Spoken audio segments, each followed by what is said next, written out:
प्रेक्षकांनो नमस्कार. आजच्या भागामध्ये आता इकडं सत्या असतो, तो सत्या मंजूला आता गोळी मारत असतो आणि म्हणत असतो की हे बघा वाघमारे, तुम्ही मला एकदा सांगा तुमचा माझ्यावर विश्वास आहे, नाही तर बघा मी तुम्हाला गोळी मारतो.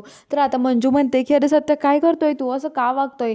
आणि तो म्हणतो की मग तुम्हाला विश्वास नसेल ना वाघमारे, तर मारा मला, तुम्ही तुम्ही मारा मग तुमच्या हाताने मला गोळी, नाही तर असं म्हणतो. आणि आता लगेच मंजूच्या हातात बंदूक देऊन गोळी मारायला लावतो. तेवढ्यात तिकडून तात्यासाहेब असतात आणि तात्यासाहेब आता तिथं गोळी मारतात बंदुकीची.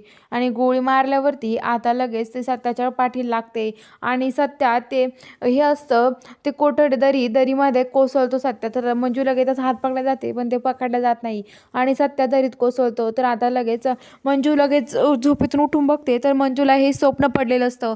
मंजू पूर्ण घाबरून गेलेली असते आणि म्हणत असते सत्या सत्या, पण तिथे सत्या नसतो. तर मग मंजूची आई म्हणते काय झालं अगं, काय करते असं मंजू, अगं काय होतंय तुला, यांना नाही का शांत हो.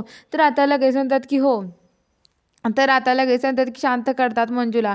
आणि आता लगेच मंजूला ते शांत केल्यावरती म्हणत असतात, मंजू असं काय होतं तुला, असं नको करू, आम्ही घाबरलो ना. तेवढ्यात बाहेर आवाज येतो, तर बाहेर दगडफेक चालू असते घरावरती मंजूच्या. तर आता अमृता लगेच बलमाला फोन करून हे सगळं कळवते. बलमा तिथं येतो आणि बलमा म्हणतो की हे बघा, तुम्हाला हे सगळं कोणी करायला सांगितलं, मला सांगा बरं लवकर. तर ते माणसं म्हणतात की कशाला कोणी सांगायला हवं, आम्हाला माहिती ना आमच्या सत्यदादासोबत कशी वागली आहे त्याने बुलेट, त्यामुळे आम्हीच करतोय. तर आता लगेच त्यातली एक बाई म्हणते की नाही नाही, आम्हाला मम्मी साहेबांनी सांगितलं आहे हे सगळं करायला. तर आता त्यांचा प्लॅन फसतो. तर आता लगेच ते म्हणतात मम्मी साहेबांनी. बलमा म्हणतो की मला माहिती होतं हा मम्मीचाच प्लॅन असणार आहे, मम्मीनंच यांना दगडफेक करायला सांगितले असणार आहे.